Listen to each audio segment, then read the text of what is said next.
Mantan Gubernur DKI Jakarta Basuki Cahayapurnama, BTP, alias Ahok berbagi cerita mengenai pengalamannya saat menjadi tahanan di Makobrimob. Tak hanya itu, Ahok juga berbagi cerita soal pekerjaannya sebagai Komisaris Utama PT Pertamina, Persero.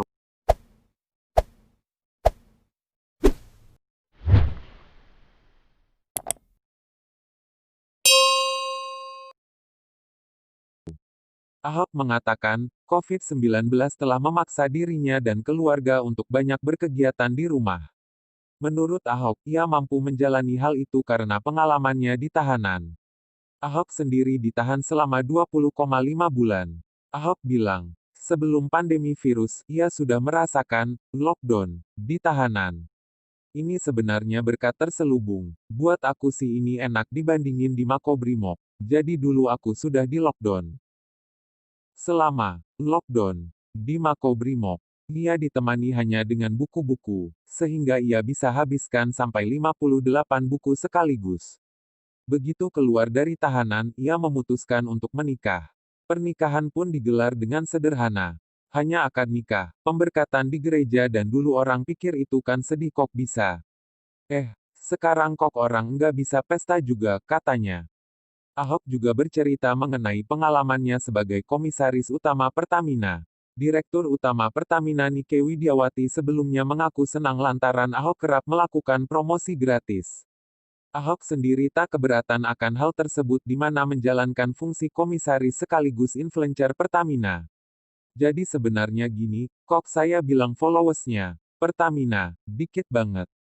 Instagram saya kayaknya lumayan, 4 jutaan. Jadi banyak berita baik di Pertamina banyak orang nggak tahu. Jadi sekalian, ujarnya. Berhubung sebagai komisaris utama dan punya pengikut banyak, Ahok pun membolehkan Pertamina untuk menyampaikan berita dan link-link soal perseroan di akun sosial medianya.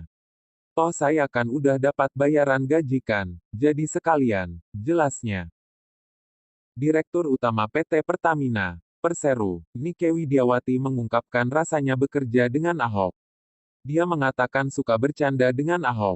Misalnya saja ketika Pertamina masuk ke jajaran perusahaan terbesar di dunia berdasarkan Fortune 500. Contoh seperti Pertamina masuk ke Fortune 500, itu kan 2018, sebelum Ahok menjadi komut. Tapi ketika kemudian yang disandingkan, nama Ahok yang ikut disandingkan atas prestasi tersebut, membuat publik mengetahui kabar baik itu. Nike pun bergurau kepada Ahok kalau Pertamina tidak butuh yang namanya endorser, ikon, untuk mempromosikan capaian tersebut. Jadi saya suka bercanda sama beliau. Jadinya kita tidak perlu endorser bayarnya mahal-mahal nih, gitu. Dengan adanya beliau kan jadi langsung, followersnya kan banyak gitu. Dan beliau juga, ya sudah nggak apa-apa sekalian saya endorse ya. Ya sudah makasih Pak. Ya senang-senang saja, ujarnya. Dia pun mengaku senang-senang saja bekerja dengan Ahok terlepas dari anggapan negatif terhadap mantan Gubernur DKI Jakarta itu. Mengenai Pak Komut ini ya, kalau saya cenderung selalu melihat dari sisi positif ya, karena setiap orang pasti seperti mata uangnya. Jadi ada sisi positif, sisi negatif, ada kiri dan kanan gitu. Jadi ya kita sebagai manusia pasti punya dua sisi itu. Jadi saya selalu melihat dari sisi positif, tambahnya.